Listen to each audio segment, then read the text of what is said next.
दोस्तों, वाईफाई सराम की online classes में आपका स्वागत है। बात करते हैं आज फिजिक्स के चैप्टर कार्य शक्ति और ऊर्जा के बारे में। उसे पढ़ने से पहले हम बात करते हैं सामान्य से जनरल साइंस के बारे में। जनरल साइंस 3 पार्टों में बटी है, बायोलॉजी, फिजिक्स और केमिस्ट्री। बायोलॉजी का जनक अरस्तु को माना जाता है, फिजिक्स का जनक न्यूटन को माना जाता है, जबकि केमिस्ट्री का जनक लेवोसियर को माना जाता है। इसे जुड़ा हुआ क्वेश्चन पूछ लेते हैं कि नोबेल पुरस्कार किस क्षेत्र में नहीं दिया जाता। तो वर्तमान समय के अंदर नोबेल पुरस्कार 6 क्षेत्रों में दिया जाता है। नोबेल पुरस्कार 6 क्षेत्रों में दिया जाता है। नंबर 1 बायोलॉजी यानी कि चिकित्सा क्षेत्र में दिया जाता है, चिकित्सा क्षेत्र में दिया जाता है। नंबर 2 भौतिक विज्ञान में दिया जाता है या भौतिक क्षेत्र में दिया जाता है। और नंबर 3 रसायन क्षेत्र में दिया जाता है। नंबर 4 अर्थशास्त्र में दिया जाता है। नंबर 5 शांति के क्षेत्र में दिया जाता है। और नंबर 6 साहित्य के क्षेत्र में दिया जाता है। तो कई बार एग्जाम में क्वेश्चन पूछ लेते हैं कि किस क्षेत्र में नोबेल पुरस्कार नहीं दिया जाता। तो देखो, चिकित्सा के क्षेत्र में दिया जाता है, भौतिक के क्षेत्र में दिया जाता है, रसायन के क्षेत्र में दिया जाता है, अर्थशास्त्र के क्षेत्र में दिया जाता है, शांति के क्षेत्र में दिया जाता है और साहित्य के क्षेत्र में दिया जाता है। जो फिजिक्स अपने जो साइंस है इसके अंदर बायोलॉजी, फिजिक्स, केमिस्ट्री 3 तो ये शामिल हो गए, बाकी 3 इकोनॉमिक्स, फिजिक्स और लिटरेचर शामिल हो गए। तो 6 क्षेत्रों के अंदर नोबेल पुरस्कार दिया जाता है। तो बात करते हैं अपने टॉपिक पे, और टॉपिक रहेगा कार्य शक्ति और ऊर्जा। तो कार्य शक्ति ऊर्जा पढ़ने से पहले हम बात करेंगे केवल कार्य की, उसके बाद में नंबर आएगा शक्ति का, और लास्ट में बात करेंगे ऊर्जा के बारे में। तो देखो, सबसे पहले कार्य के बारे में। कार्य क्या होता है? तो कार्य यानी वर्क के बारे में। तो देखो, सबसे पहली बात आती है कि कार्य क्या होता है। किसी वस्तु में बल लगाने से अगर उसके स्थान में परिवर्तन होता है, अर्थात वस्तु में विस्थापन होने के द्वारा जो कार्य संपन्न होता है वो कार्य में काउंट होगा, गिनती की जाएगी। यानी आप कह सकते हो कि विस्थापन क्या है। तो सबसे पहले विस्थापन की चर्चा करते हैं। विस्थापन का सिंबल एस हो जाएगा, कई जगह डी भी प्रदर्शित किया जाता है, विस्थापन एस के द्वारा। अगर किसी व्यक्ति का घर यहाँ है और वो यहाँ से कोचिंग जाता है, मान लो इन दोनों के बीच की दूरी है, सीधी दूरी 2 किलोमीटर। इसकी जाने की जो कुल लंबाई है, कुल दूरी है, हो सकता है 8 किलोमीटर हो, 10 किलोमीटर हो, ये तो चली गई कुल दूरी होती है। लेकिन उसके प्रारंभिक स्थान और अंतिम स्थान के बीच की सीधी दूरी विस्थापन कहलाती है। उसी प्रकार जब किसी वस्तु पर बल लगाया जाता है, किसी वस्तु पर बल लगाया जाता है और बल लगाने से उसके विस्थापन में बदलाव होता है, तो किया गया कार्य माना जाएगा। ठीक है, तो कार्य क्या होता है? किसी वस्तु पर बल लगाने से, किसी वस्तु पर बल लगाने से अगर विस्थापन बदलता है, क्या बदलता है? विस्थापन बदलता है, तो किया गया कार्य माना जाएगा। और जो वर्क होता है, कार्य होता है, इसका जो प्रतीक होता है वो W होता है, जबकि कार्य का SI मात्रक, SI यूनिट होती है।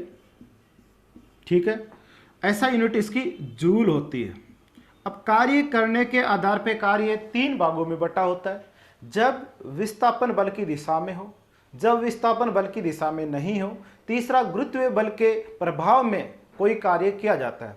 तो कार्य करना 3 प्रकार से होता है, और कार्य एक अदिश राशि है। तो सबसे पहले बात करते हैं, जब वस्तु का विस्थापन बल की दिशा में हो, बल की दिशा में हो। तो देखो, किसी वस्तु पे किया गया कार्य W प्रतीक हो जाएगा। किया गया जो लगाया गया जो बल होता है, बल का सिंबल F होता है, और उस वस्तु का विस्थापन जो बल की दिशा में लगा उसका सिंबल S होता है। तो अगर किसी वस्तु पे लगाया गया बल 1 न्यूटन है, किसी वस्तु पे लगाया गया बल 1 न्यूटन है, 1 न्यूटन बल लगाने से अगर कोई वस्तु 1 मीटर विस्थापित हो जाती है तो हम कहेंगे किया गया कार्य 1 जूल होगा। कितना होगा? 1 जूल होगा। दूसरी बात आती है कि जब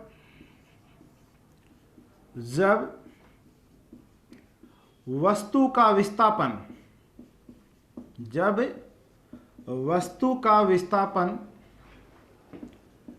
बल की दिशा में ना हो, क्या हो? बल की दिशा में नहीं होना चाहिए। जैसे किया गया कार्य, तो कार्य का प्रतीक क्या होता है? W होता है। अब देखो, बल की दिशा में नहीं होना चाहिए, तो अगर हम पहले की बात करें तो यहां कोई वस्तु थी, इसको बल लगाकर अगर आपने उसका स्थान परिवर्तन कर दिया, विस्थापन ला दिया, ठीक है, तो वह कार्य माना जाएगा। अगर कोई व्यक्ति किसी वस्तु को उठा के वापस उसी मूल स्थिति में रख देता है तो किया गया कार्य शून्य होगा। अगर किसी दीवार पे कोई धक्का देकर उसकी स्थिति में परिवर्तन नहीं कर सकता, बल लगाने के बावजूद भी उसका विस्थापन नहीं होगा, तो किया गया कार्य शून्य माना जाएगा, ठीक है। लेकिन जब किसी वस्तु पे बल लगाने से विस्थापन हो जाता है या वस्तु विस्थापित हो जाती है तो किया गया कार्य माना जाएगा। अगर किसी वस्तु पे किया गया कार्य वस्तु पे लगने वाले बल की मात्रा 1 न्यूटन है, वस्तु के विस्थापन होने की जो दूरी है वो 1 मीटर है, तो किया गया कार्य 1 जूल होगा। लेकिन जब वस्तु का विस्थापन बल की दिशा में नहीं होगा, वस्तु यहां से यहां नहीं पहुंचकर कहीं दाएं बाएं चली जाती है, तो बीच एक कोण बन जाता है। जिस दिशा में उसको जाना चाहिए था और जिस दिशा में गई है, दोनों के बीच में कोण बन जाता है। और ये जानते हैं कि ये कर्ण कहलाता है और नीचे वाला आधार कहलाता है। जब हम त्रिकोणमिति के अंदर बात करते हैं तो एक sine theta, cos theta, tan theta था। लेकिन हम आधार बटे कर्ण की बात करें तो आधार बटा कर्ण होता है आपका कोस थीटा। उसी प्रकार किया गया कार्य, तो वस्तु का जो विस्थापन है, विस्थापन s होता है, वस्तु का विस्थापन है s होता है। उस वस्तु के विस्थापन के दौरान वस्तु पे लगने वाला बल F होता है और दोनों के बीच बनने वाला कोण कितना होता है? Cos theta. तो आप ऐसा कह सकते हैं कि W बराबर F S कोस थीटा होता है और थीटा के अनुसार उस बल की मात्रा ज्ञात कर सकते हैं, ठीक है। तीसरा होता है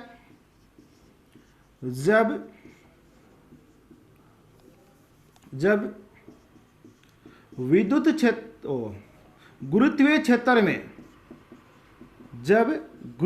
क्षेत्र में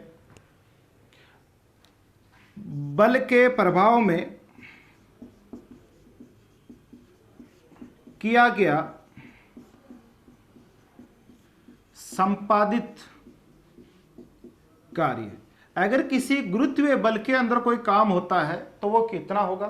तो देखो, सबसे पहले कार्य का सिंबल W होता है। W बराबर, जब गुरुत्वीय क्षेत्र के अंदर कोई वस्तु काम करती है तो उसका द्रव्यमान निर्भर होता है। तो द्रव्यमान, लगने वाला गुरुत्वीय बल और ऊंचाई, तो W बराबर गुरुत्वीय बल के अंदर संपादित कार्य W बराबर mgh हो जाएगा, ठीक है। तो ये आपका कार्य होता है। अगर किसी वस्तु पे बल लगाने से अगर उसका विस्थापित हो जाती है वस्तु, तो किया गया कार्य काउंट होगा, गिनती होगी।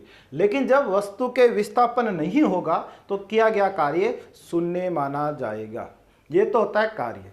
दूसरा आता है अपना शक्ति। दूसरा अपना आता है शक्ति। तो बात करते हैं शक्ति यानी पावर की बात। तो दूसरा देखो शक्ति।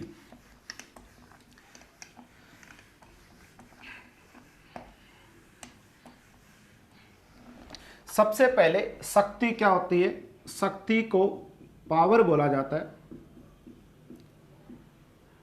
अगर किया गया कार्य समय के पर निर्भर हो या कार्य करने की दर को शक्ति कहते हैं, तो सीधा कह सकते हो कार्य करने की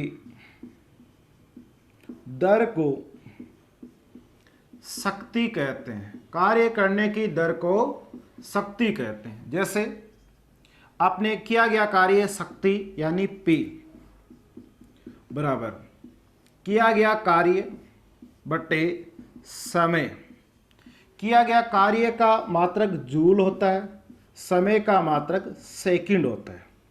तो जूल बट्टे सेकंड यानी वाट हो जाता है, यानी कि शक्ति का सिंबल प्रतीक P होगा, जबकि SI यूनिट इसकी वाट होगी। ठीक है।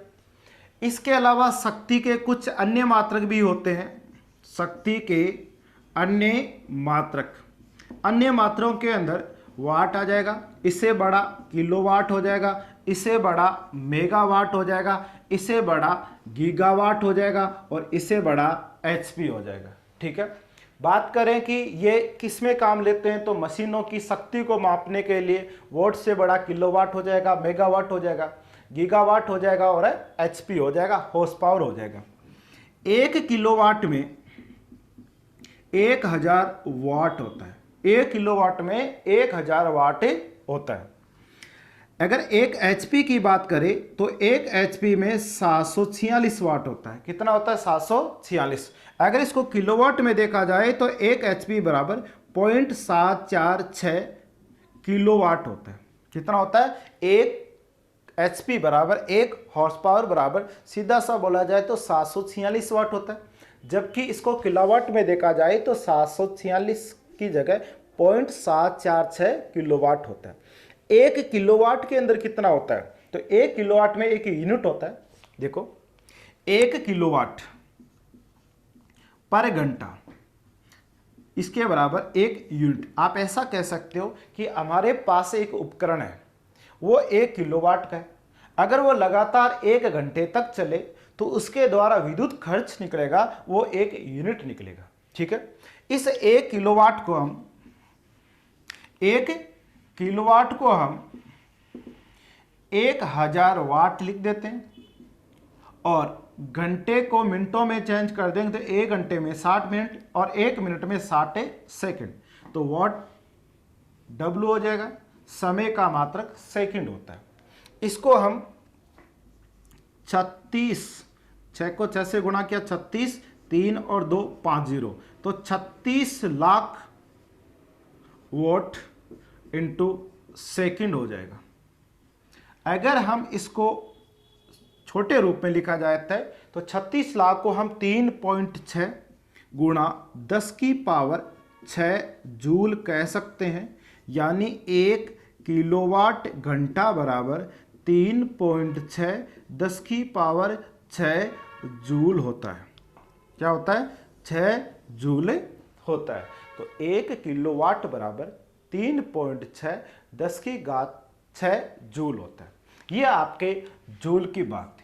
अब बात कर लेते हैं हम ऊर्जा की। तो सबसे पहले ऊर्जा के बारे में, तो आपने कार्य करने की शक्ति का, कार्य करने की जो दर थी उसका नाम शक्ति दिया। तो अब बात करेंगे कार्य करने की जो कैपेसिटी होगी वो आपकी ऊर्जा कहलाती है। तो देखो, ऊर्जा एनर्जी, कार्य करने की क्षमता, कार्य करने की क्षमता ऊर्जा कहलाती है। क्या कहलाती है? ऊर्जा कहलाती है। कार्य करने की क्षमता को ऊर्जा कहते हैं। ठीक है। ऊर्जा का सिंबल प्रतीक सिंबल E होता है, जबकि ऊर्जा का SI मात्रक जूल होता है। तो कार्य का और ऊर्जा का दोनों का सेम ही होता है। ऊर्जा के बारे में सबसे पहले आइंस्टीन महोदय ने एक स्टेटमेंट दिया। आइंस्टीन महोदय ने, इनके अनुसार दुनिया जितनी है उतनी ही है। अर्थात इस दुनिया के अंदर, इस ब्रह्मांड के अंदर ना हम एक कण को बना सकते हैं और ना ही हम एक कण को नष्ट कर सकते हैं। इसी सिद्धांत पे ऊर्जा संरक्षण का नियम बना। ऊर्जा संरक्षण का नियम बना। ऊर्जा संरक्षण के नियमों के अनुसार इस ब्रह्मांड के अंदर ना तो एक कण को बनाया जा सकता है, ना ही एक कण को नष्ट किया जा सकता है। केवल एक रूप से दूसरे रूप में रूपांतरित किया जा सकता है, अर्थात ब्रह्मांड की संपूर्ण ऊर्जा फिक्स होती है, नियत होती है। इसी को ऊर्जा संरक्षण का नियम कहा जाता है। ऊर्जा संरक्षण का नियम वर्तमान में काफी प्रचलित है।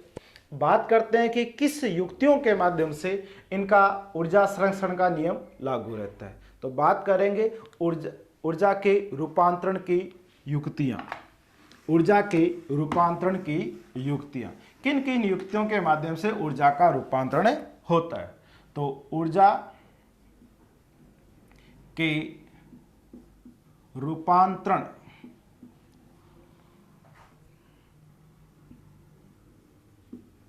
की युक्तियां। ऊर्जा के रूपांतरण की युक्तियां, कौन कौन सी युक्तियों के माध्यम से ऊर्जा का रूपांतरण होता है? आगे बात करते हैं ऊर्जा के रूपांतरण की युक्तियां, किन किन युक्तियों के माध्यम से ऊर्जा का रूपांतरण होता है। सबसे पहला आता है नंबर 1, विद्युत मोटर। कौन सा? विद्युत मोटर। अपने को पता है कि जो विद्युत मोटर होती है बिना विद्युत धारा के नहीं चलती। इसका मतलब ये हो गया कि इसमें विद्युत ऊर्जा की आवश्यकता होती है। जब इसको चलाया जाता है तो इसमें एक मशीन चलती है, और मशीन को हिंदी में यांत्रिक बोलते हैं, इसलिए ये विद्युत ऊर्जा को यांत्रिक ऊर्जा में बदलती है। यह है विद्युत ऊर्जा को यांत्रिक ऊर्जा में बदलती है। दूसरा, जब यांत्रिक ऊर्जा को विद्युत ऊर्जा में बदलना हो तो हमें डायनेमो का इस्तेमाल करना पड़ेगा, डायनेमो का उपयोग करना पड़ेगा। और डायनेमो क्या करता है, जो एक मशीन होती है, यांत्रिक ऊर्जा होती है, उस मशीन से वापस इलेक्ट्रिसिटी विद्युत धारा उत्पन्न की जाती है। तो आप ऐसा कह सकते हैं कि यह यांत्रिक ऊर्जा को विद्युत ऊर्जा में, यांत्रिक ऊर्जा को विद्युत ऊर्जा में बदलती है। ठीक है। फिर तीसरा आता है, जब अपने को हीटर की जरूरत हो तो वो विद्युत ऊर्जा को उसमें ऊर्जा में बदल देगा। तो तीसरा आ जाएगा अपने हीटर। तो यह है विद्युत ऊर्जा को उसमें ऊर्जा में बदलता है, विद्युत ऊर्जा को उसमें ऊर्जा में बदलता है। अगला अपना जैसे बल्ब है, ट्यूबलाइट है, ठीक है, ये विद्युत ऊर्जा को प्रकाश ऊर्जा में बदल देंगे। तो अगला आता है बल्ब, ट्यूबलाइट, ठीक है, यह है विद्युत ऊर्जा को प्रकाश व ऊष्मा ऊर्जा में, ये विद्युत ऊर्जा को किस में बदल देंगे? प्रकाश और ऊष्मा ऊर्जा में बदल देंगे। अगला आता है अपना, ठीक है, जिसके अंदर विद्युत घंटी ले ले, लाउड स्पीकर ले लेते हैं, ये विद्युत धारा से चलेंगे और ध्वनि ऊर्जा उत्पन्न करेंगे। तो अगला आ जाता है लाउड स्पीकर, लाउड स्पीकर, विद्युत घंटी, ठीक है, यह है विद्युत ऊर्जा को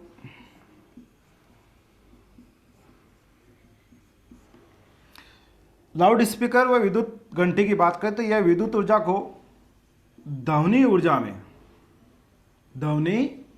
में, ठीक है। और जो माइक्रोफोन आते हैं, अगला आता है माइक्रोफोन,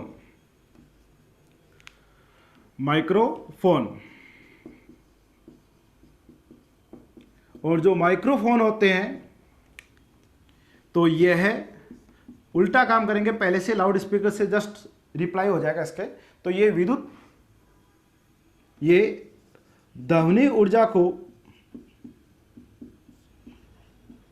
विद्युत ऊर्जा में, तो ये ध्वनि ऊर्जा को किस में बदल देंगे? विद्युत ऊर्जा में बदल देंगे। अगली बात करते हैं, ठीक है, जिसके अंदर हम ले लेते हैं आपके सौर सेल, जो प्रकाश ऊर्जा को विद्युत ऊर्जा में बदलेंगे। सौर सौर सेल, सौर सेल यह है प्रकाश बोल दो या सौर ऊर्जा बोल दो। तो ये प्रकाश ऊर्जा व सौर ऊर्जा को विद्युत ऊर्जा में बदलते हैं, विद्युत ऊर्जा में बदलते हैं। ठीक है। उसी प्रकार नेक्स्ट आपके फोटोग्राफिक प्लेट होती है, वो प्रकाश ऊर्जा को रासायनिक ऊर्जा में बदल देगी। फोटोग्राफिक प्लेट, फोटोग्राफिक प्लेट, और जो फोटोग्राफिक प्लेट होती है यह प्रकाश व सौर ऊर्जा को, प्रकाश व सौर ऊर्जा को रासायनिक ऊर्जा में बदल देगी, रासायनिक ऊर्जा में बदल देगी। और उसके बाद की बात करें तो आपके जो भाप इंजन होता है वो ऊष्मा ऊर्जा को यांत्रिक ऊर्जा में बदलेगा। भाप इंजन, भाप इंजन, ठीक है। तो ये आपको ऊष्मा ऊर्जा को यांत्रिक ऊर्जा में बदलता है। तो यह है ऊष्मा ऊर्जा को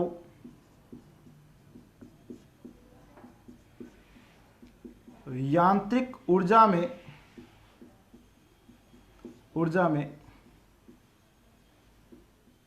बदलता है।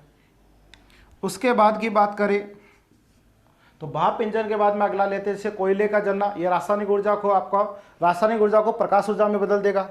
जैसे कोयले का जलना, कोयले का जलना, तो ये रासायनिक ऊर्जा को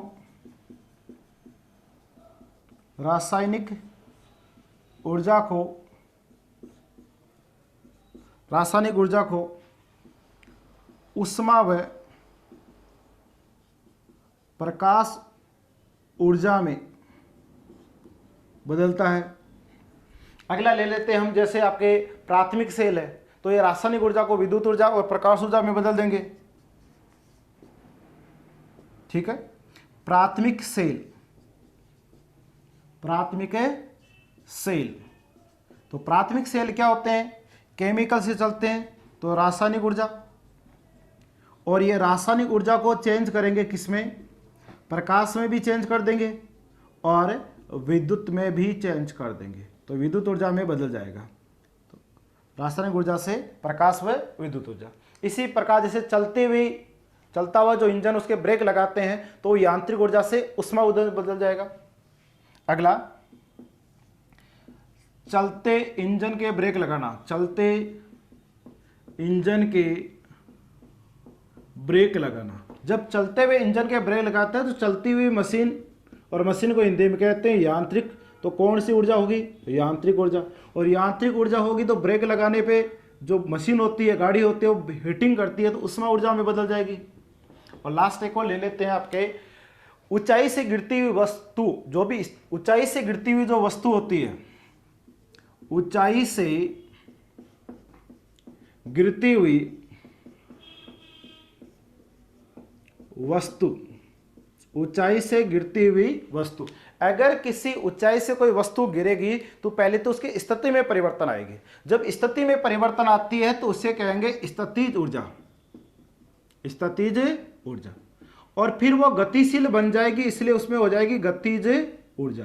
तो ये स्थितिज ऊर्जा से किस में बदल जाएगी? गतिज ऊर्जा। तो ऊर्जा का ना निर्माण होता है ना नष्ट होता है, केवल हमने एक रूप से दूसरे रूप में कन्वर्ट किया है। कैसे? अपने पास विद्युत मोटर है, इस विद्युत मोटर को, उस विद्युत ऊर्जा को हमने यांत्रिक ऊर्जा में बदल दिया। जबकि डायनेमो होता है वो यांत्रिक ऊर्जा को विद्युत ऊर्जा में कन्वर्ट कर देता है। तो दोनों काम एक दूसरे का रिवर्स करते हैं। तीसरा हीटर होता है तो विद्युत ऊर्जा को ऊष्मा ऊर्जा में बदलता है। अगला बल्ब और ट्यूबलाइट होते हैं, ये विद्युत ऊर्जा को प्रकाश व ऊष्मा ऊर्जा में बदलते हैं। लाउड स्पीकर व विद्युत घंटी होती है, वो विद्युत ऊर्जा को किसमें बदलती है? ध्वनि ऊर्जा में। माइक्रोफोन विद्युत ध्वनि ऊर्जा को किसमें बदल देता है? विद्युत ऊर्जा में। सौर सेल प्रकाश व सौर ऊर्जा को किसमें बदलता है? विद्युत ऊर्जा में। फोटोग्राफिक प्लेट प्रकाश व सौर ऊर्जा को किसमें बदलता है? रासायनिक ऊर्जा में। फोटोग्राफिक प्लेट होती है यह प्रकाश ऊर्जा और इसको रासायनिक ऊर्जा में बदल देगी। भाप इंजन होता है वो उष्मा ऊर्जा को यांत्रिक ऊर्जा में बदलता है, जबकि कोयला जलता है तो वह रासायनिक ऊर्जा को उष्मा व प्रकाश में बदल देगा।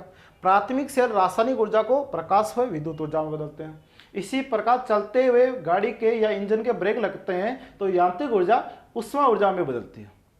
ऊंचाई से गिरती हुई वस्तु होती है वो स्थितिज ऊर्जा से गतिज ऊर्जा में बदलती है। बात करते हैं हम ऊर्जा की। तो देखो, आपने पढ़ा कि ऊर्जा रूपांतरण की युक्तियां, और जब ऊर्जा मशीनों के द्वारा प्राप्त की जाती है तो वह ऊर्जा कहलाती है यांत्रिक ऊर्जा। ठीक है, तो मशीनों के द्वारा उत्पन्न ऊर्जा कौन सी ऊर्जा कहलाती है? मशीन विद्युत मोटर था, इसे कौन सी ऊर्जा में कन्वर्ट हुआ? यांत्रिक ऊर्जा में। तो यांत्रिक ऊर्जा की बात करते हैं तो देखो, वर्तमान में यांत्रिक ऊर्जा दो प्रकार की होती है। यांत्रिक ऊर्जा लेते हैं पहले तो।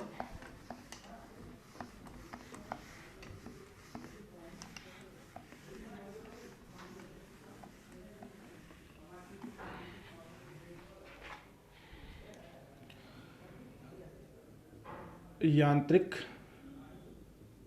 ऊर्जा, तो आप कह सकते हैं मशीनों के द्वारा उत्पन्न ऊर्जा, मशीनों के द्वारा उत्पन्न ऊर्जा यांत्रिक ऊर्जा कहलाती है। और यांत्रिक ऊर्जा होती है वह दो प्रकार की होती है। कितने प्रकार की? दो।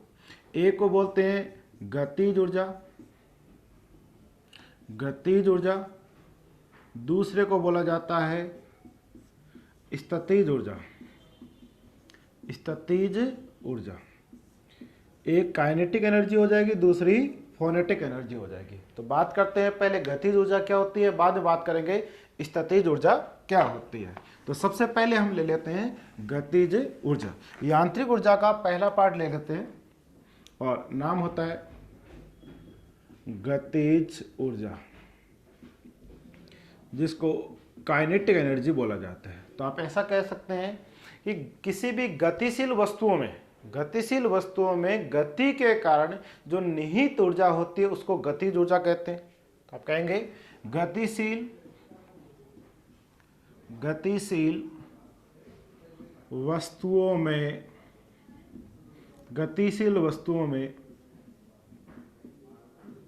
गति के कारण निहित ऊर्जा गतिज ऊर्जा कहलाती है। तो गतिशील वस्तुओं में गति के कारण जो निहित ऊर्जा होती है वो कौन सी ऊर्जा कहलाती है? गतिज ऊर्जा। और गतिज ऊर्जा को बोला जाता है काइनेटिक एनर्जी 1/2 mv²। यहां पर m वस्तु का द्रव्यमान है, v वस्तु का वेग होता है। ठीक है, तो 1/2 mv², या आप ऐसा कह सकते हैं किसी भी वस्तु का जो गतिज ऊर्जा होगी वो निर्भर करती है उसके वेग पे। जिस वस्तु का वेग जितना, उस वस्तु का वेग जितना द्रव्यमान ज़्यादा होगा, किसी वस्तु का द्रव्यमान जितना ज़्यादा होगा वेग उतना ही बढ़ेगा। ठीक है, इसी को बोलते हैं गतिज ऊर्जा, काइनेटिक एनर्जी। बात करते हैं दैनिक जीवन के अंदर अपने गतिज ऊर्जा के उदाहरण कौन कौन से मिलते हैं। सबसे पहला उदाहरण मिलता है कि बहते हुए पानी की ऊर्जा, ठीक है ना। तो बहते हुए पानी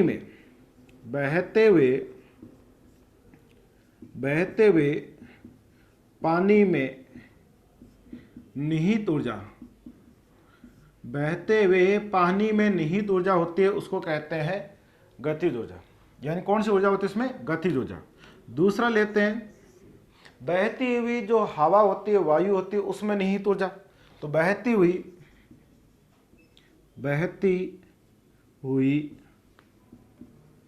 वायु में निहित ऊर्जा, बहती हुई वायु में निहित ऊर्जा गतिज ऊर्जा होती है। अगली बात करें जैसे आपके चलते हुए यातायात के साधनों में निहित ऊर्जा, तो अगला आ जाता है चलते हुए यातायात के साधनों में निहित ऊर्जा, चलते हुए यातायात के साधनों में निहित ऊर्जा। आगे बात करते हैं कि जो बंदूक की गोली होती है उसमें निहित ऊर्जा। तो बंदूक की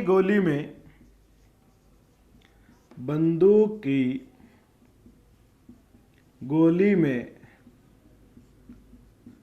निहित ऊर्जा, ठीक है। और एक और ले लेते हैं, जैसे आपके चलता हुआ जो तीर होता है और तीर के अंदर जो ऊर्जा होती है वो निहित ऊर्जा होती है। तो चलते हुए तीर में निहित ऊर्जा गतिज ऊर्जा होती है, ठीक है। तो देखो गतिज ऊर्जा क्या होती है, किसी भी वस्तु में गति के कारण अगर ऊर्जा आती है तो वो गतिज ऊर्जा होती है। यानी गतिशील वस्तुओं में गति के कारण जो एनर्जी संचय होती है उस एनर्जी को हम काइनेटिक एनर्जी बोला जाता है, ठीक है। काइनेटिक एनर्जी बराबर 1/2 mv²। m यहाँ वस्तु का द्रव्यमान होता है, v यहाँ वस्तु का वेग होता है। जिस वस्तु का द्रव्यमान जितना ज़्यादा होगा वस्तु का वेग उतना ही बढ़ेगा। अगली बात, उदाहरणों की बात करें तो बहते हुए पानी में जो ऊर्जा होती है वो कौन सी ऊर्जा होती है, काइनेटिक एनर्जी, निहित आपके गतिज ऊर्जा होती है। बहती हुई जो हवा होती है उसमें भी गतिज ऊर्जा होती है। चलते हुए यातायात के साधनों में निहित ऊर्जा होती है। गाड़ियाँ जैसी चलती है तो बैटरी ऑटोमेटिक चार्ज हो जाती है, ठीक है। और जब हम गाड़ियों का उपयोग कम करते हैं या साधन चलाते नहीं है तो वो बैटरी डिस हो जाती है। इसके अंदर एनर्जी कौन सी होती है, काइनेटिक एनर्जी, गतिज ऊर्जा। बंदूक की गोली में निहित ऊर्जा, बंदूक की जो गोली होती है उसमें विशेष प्रकार की एक एनर्जी आती है, वो एनर्जी गतिज ऊर्जा उसकी गतिशील होने के कारण आती है। चलते हुए तीर में निहित ऊर्जा, जब तीर चलता है तो उसके अंदर भी एक एनर्जी आती है, वो एनर्जी कौन सी होती है, काइनेटिक एनर्जी यानी गतिज ऊर्जा होती है। अब बात करते हैं यांत्रिक ऊर्जा का दूसरा भाग लेते हैं जो होता है स्थैतिक ऊर्जा यानी फोनेटिक एनर्जी। अगला आता है दूसरा भाग इसका,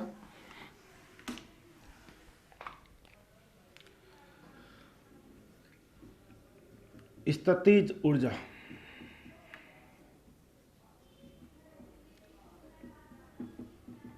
फोनेटिक एनर्जी, आप ऐसा कह सकते हैं कि किसी भी वस्तु में स्थिति या उसके आकृति में परिवर्तन के कारण जो ऊर्जा निहित होती है उस ऊर्जा को स्थितिज ऊर्जा कहते हैं।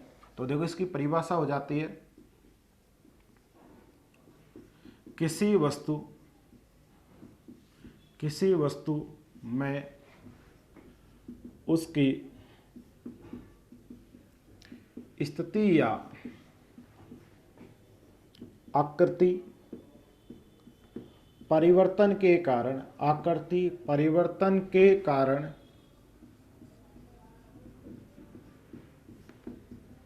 निहित ऊर्जा स्थितिज ऊर्जा कहलाती है। तो किसी भी वस्तु में उसकी स्थिति या आकृति में जो बदलाव होता है उसके कारण जो निहित ऊर्जा होती है उसको स्थितिज ऊर्जा कहा जाता है। और स्थितिज ऊर्जा फोनेटिक एनर्जी बराबर mgh होता है। mgh, m का मतलब वस्तु का द्रव्यमान, g का मतलब गुरुत्वीय त्वरण, h का मतलब होता है वस्तु को जिस ऊंचाई से गिराया जाता है उस ऊंचाई की बात। तो PE फोनेटिक एनर्जी बराबर mgh, द्रव्यमान, गुरुत्वीय त्वरण और ऊंचाई।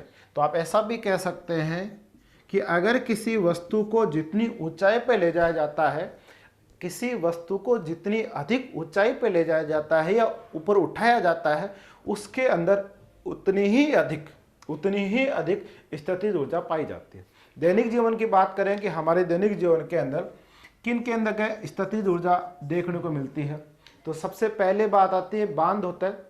बिजली बनाने के लिए बांध में अंदर पानी इकट्ठा किया जाता है, फिर उस पानी को उस बांध पे जो टरबाइन होते हैं उन पे गिराया जाता है, फिर बिजली उत्पन्न होती है। तो बांध में भरे हुए पानी की ऊंचाई, ठीक है। तो बांध में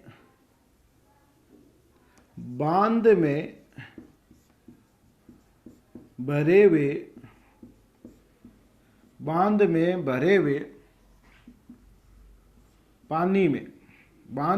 हुए पानी में